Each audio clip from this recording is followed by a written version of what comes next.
Hello everyone, welcome to Vismo Technologies. In this today's demonstration, I'm going to show you on how you can deal with your audit files, how you can deal with your trace files, how you can deal with your alert log files. Basically, how you can do housekeeping of these diagnostic files, your alert log, trace files, TRM file, incidents files, audit files. There are so many log files getting generated on your Oracle database server, and then often you can see your file system getting full or overloaded with these kind of files. So how you can automate them and clean up those activities on month. So right now I am in my lab here, Oracle DB lab, where multiple databases were installed. GG source, Oratolc, OraCDB, ORCL, so many databases are installed. And what I did as a root user, I have written some automation script to clean up this. So what are those cleanup script? Right now, if I check my cron tab entries, automation entry, cron tab -l is to list the cron tab settings. Right now, it has every Sunday, midnight, the delete audit.sh is a script which is going to scheduled. So what this particular script is contains, if I do more on that script, so this basically do a cleanup of your ADUM, that's the audit dump files, for virtual databases, GG source, Oratolc, OraCDB, and OraCL. So GG source, Oratolc, OraCL, OraCDB, all these four files, the four directories where ADUM, that's the audit dump file will be get generated and then will be deleted from there. And then diag or trace or XML file. For GG source database, I have trace files and I have again trace in that trace file the files ending with the .trc, the files ending with the .trm, and in the alert directory the files ending with the .xml, and in the incident directory the files ending with the incidents underscore. These are the diagnostic files I need to often do a cleanup, diag, trace, and XML files. And here it's the audit files in the GG source, ADUMP, and ORCL 12C, ADUMP, ORCL, ADUMP, ORCL, ORACDB ADUMP, where you can see ending with the .aud. So by running this script, so you're going to clean up your .audit files and .trc file, .trm file, .xml file, and incidents underscore files for your GG source, Ora12C, and ORCL. So all these databases and including your OraCDB, all these four databases are scheduled in a one single script. So every Sunday that's going to run cleanup job. What you want to do basically a type, the file type with .audit, .trc, .trm, .xml, and incidents underscore. These are the type or the extension of the file and which are older than 7 days. Let's go and then execute rm minus rf. So we're going to delete all those files which are older than 7 days.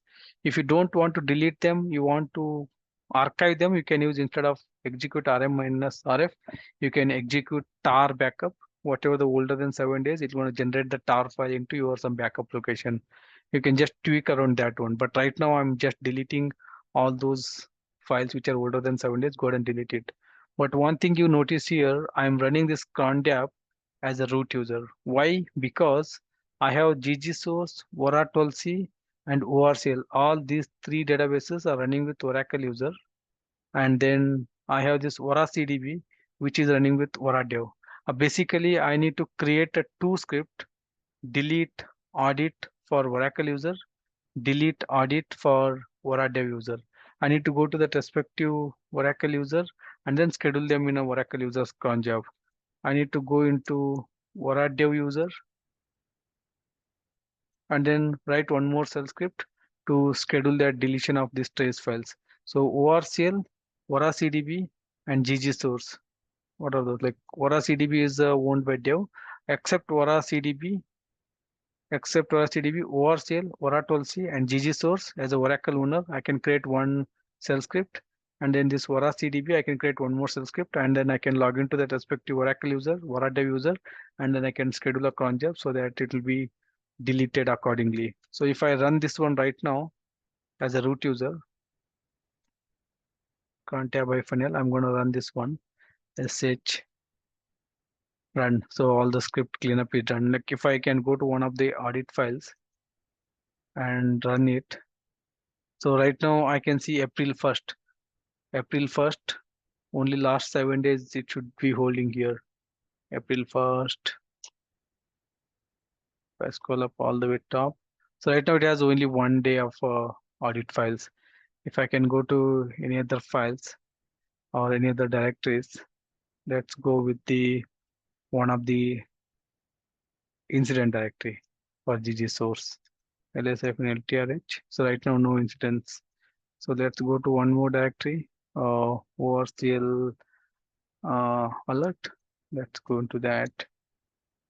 Right now log file, which is of today's date. No worries on that. Let's go to one more trace files. Right now I can see April 1st and April 1st and March 30th. So we don't have any older logs. So because of that script we executed and then it got deleted all those files. All right, so that is the simplest way to how we can maintain all your diagnostic logs. So I'm just given few example here, trace files under trace, a trace and TRM and alert and incidents, and then the audit. So you have your few more logs like listener logs and your cluster logs and your ASM logs and so many other logs. So you have to do all this, the diagnostic logs into this particular cron jobs via the shell script and then do a regular maintenance. Otherwise your file system will blow up and then it's gonna be full. All right, guys, we'll come up with our next automation script in our next session. Thank you.